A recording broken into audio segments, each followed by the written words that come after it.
आज आपको एक कहानी सुनाती हूँ। दिल्ली के एक महंगे और नामी गिरामी प्राइवेट स्कूल में दो बच्चों का एडमिशन हुआ। एक बच्चे का नाम पार्थ और दूसरे का नाम अंकित था। पार्थ के फादर आईएएस अधिकारी थे, यूपी काडर के थे, और मां मल्टीनेशनल कंपनी में एक बड़े मैनेजरियल पद पर थी। जबकि अंकित यूपी हरदोई के पासी परिवार से है। उसके पिता संविदा पर सफाई कर्मचारी और मां दूसरों के घरों में चौका बर्तन करती थी। अब आप कहेंगे, भला ऐसा कौन सा स्कूल है जहां पर आईएएस का बेटा और सफाई कर्मचारी का बेटा एक साथ पढ़ता है?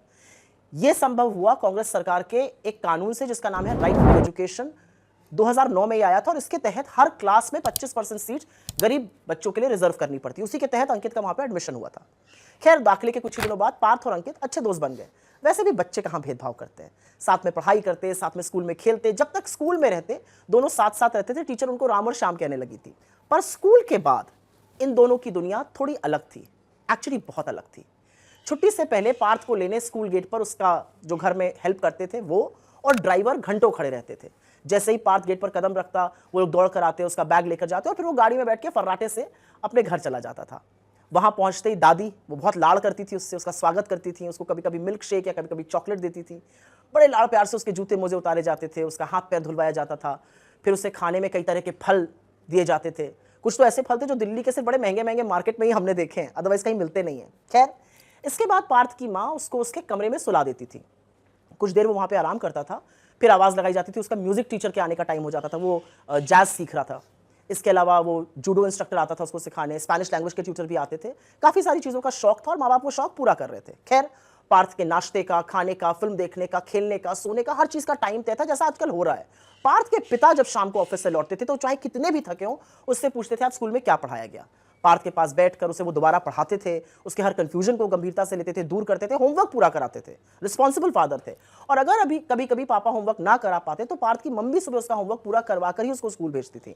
और अगर मम्मी बिजी हैं और अवेलेबल नहीं है तो दादी उसके स्कूल के काम में उसकी मदद करती थी। उनका एक्चुअली पार्थ से बेहद लगाव था। वो हमेशा उससे कहती थी कि पार्थ, तुम्हें तो अपने पापा से भी बड़ा अफसर बनना है।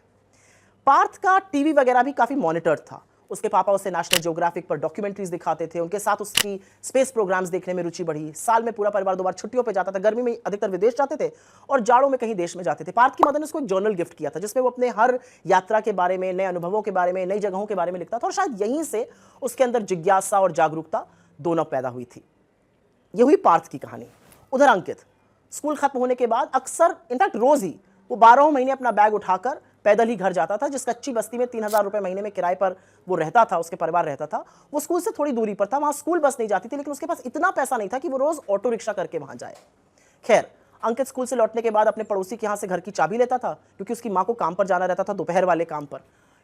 अंकित को स्कूल से आने में देरी होती थी। फिर वो खुद ही अपना खाना, जो सुबह माँ बना के गई होती थी, रोटी सब्जी वगैरह, वो या तो कभी कभी गर्म करता था या ऐसे ही खा लेता था।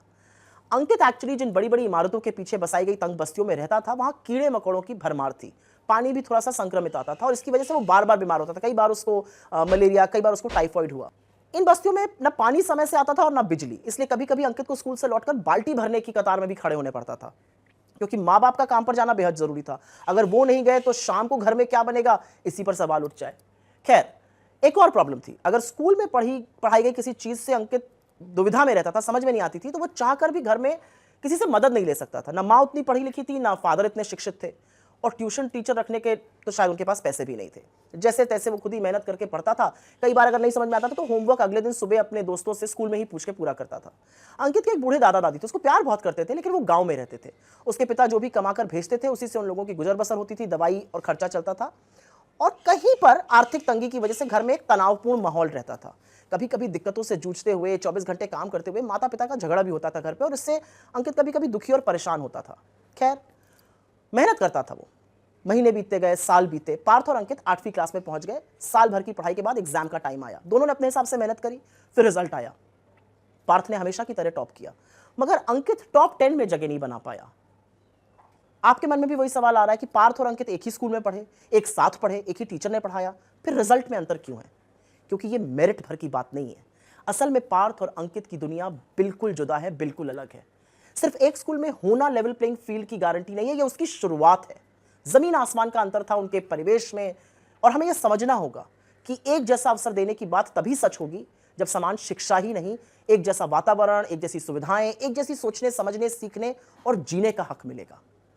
हमें पार्थ और अंकित के बीच की जो असमानता की खाई है उसको पाटना होगा, और फिर देखिएगा कि अंकित की आने वाली पीढ़ी पार्थ जैसा जीवन, इनफैक्ट उससे भी बेहतर जीवन कैसे जीकर दिखाती है।